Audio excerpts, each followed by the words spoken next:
जापानी लोग भारतीय लोगों को अपने घर क्यों नहीं बुलाते हैं? जापान में साल भर से ज्यादा समय से रह रहे एक भारतीय व्यक्ति ने जापान में एक अजीब बात देखी कि उसके जापानी मित्र विनम्र और मददगार थे, किंतु उसे कोई भी अपने घर नहीं बुलाता था, बल्कि एक कप चाय के लिए भी नहीं। हैरान और आहत होकर आखिरकार उसने एक जापानी मित्र से पूछा कि ऐसा क्यों है। काफी देर तक चुप रहने के बाद उस दोस्त ने भारतीय व्यक्ति को जवाब दिया कि हमें भारतीय इतिहास पढ़ाया जाता है, किंतु प्रेरणा लेने के लिए नहीं, बल्कि एक चेतावनी के तौर पर। यह सुनकर उस भारतीय व्यक्ति ने हैरान होकर पूछा, क्या चेतावनी?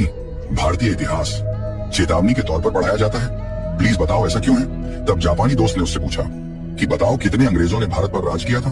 तब भारतीय व्यक्ति ने कहा, शायद लगभग 10,000। जापानी व्यक्ति ने गंभीरता से सिर हिलाया और पूछा, उस समय भारत में 30 करोड़ से ज्यादा भारतीय रहते थे, है ना? तो फिर तुम्हारे लोगों पर अत्याचार किसने किया? उन्हें कोड़े मारने, यातना देने और गोली मारने के आदेशों का पालन किसने किया था? फिर उसने जोर देकर पूछा कि जब जनरल डायर ने जलियांवाला बाग में गोली चलाने का आदेश दिया तो ट्रिगर किसने दबाया था? क्या वे अंग्रेज सैनिक थे? नहीं, वे भारतीय थे। किसी ने भी जनरल डायर पर अपनी राइफल क्यों नहीं तानी? एक ने भी नहीं। फिर उसने कहा, तुम जिस गुलामी की बात करते हो ना, यही तुम्हारी असली गुलामी थी, शरीर की नहीं, आत्मा की। वह भारतीय व्यक्ति जडवत, मौन और शर्मिंदा खड़ा सुनता रहा। जापानी मित्र ने आगे कहा, चलो बताओ, मध्य एशिया से कितने मुगल आए थे? शायद कुछ हजार, और फिर भी उन्होंने सदियों तक तुम पर राज किया।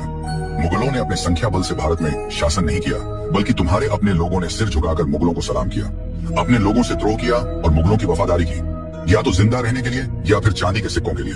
तुम्हारे अपने ही लोगों ने अपना धर्म परिवर्तन कर लिया, अपनी बहन बेटी मुगलों से ब्याह दी। तुम्हारे ही लोगों ने तुम्हारे नायकों को अंग्रेजों को सौंप दिया। बताओ, चंद्रशेखर आजाद के साथ विश्वासघात किसने किया था? वे अल्फ्रेड पार्क में छुपे हैं। ये खबर अंग्रेजों को किसने दी थी? भगत सिंह को, उस समय के बड़े राजनेता जो अंग्रेजों से अपनी बातें मनवा सकते थे। उनकी अनुमति के बिना फांसी पर चढ़ाना आसान था क्या? जो कि खुद को देशभक्त कहते थे। तुम भारतीयों को विदेशी दुश्मनों की जरूरत नहीं है। तुम्हारे ही लोग सत्ता, पद और निजी लाभ के लिए बार बार तुम्हें धोखा देते हैं। इसीलिए हम भारतीयों से दूरी बनाकर रखते हैं। जब अंग्रेज हांगकांग और सिंगापुर आए थे तो एक भी स्थानीय व्यक्ति उनकी सेना में शामिल नहीं हुआ, लेकिन भारत में तुम सिर्फ दुश्मनों की सेना में ही शामिल नहीं हुए, बल्कि तुमने उनकी सेवा की, उनकी पूजा की, उन्हें खुश करने के लिए अपने ही लोगों को मार डाला। यही नहीं, तुम भारतीय तो आज भी नहीं बदले हो। तुमने इतिहास से कोई सबक नहीं लिया है। आज भी थोड़ी सी मुफ्त की बिजली, एक बोतल शराब, एक कंबल दे दो और तुम्हारा वोट, तुम्हारा जमीर, तुम्हारी आवाज सब बिना सोचे समझे तुम बेच देते हो। तुम्हारी वफादारी तुम्हारे देश के साथ नहीं, बल्कि तुम्हारे पेट के साथ है। तुम नारे लगाते हो, तुम विरोध प्रदर्शन करते हो, लेकिन जब देश को तुम्हारे बलिदान की जरूरत पड़ती है तब तुम कहाँ होते हो?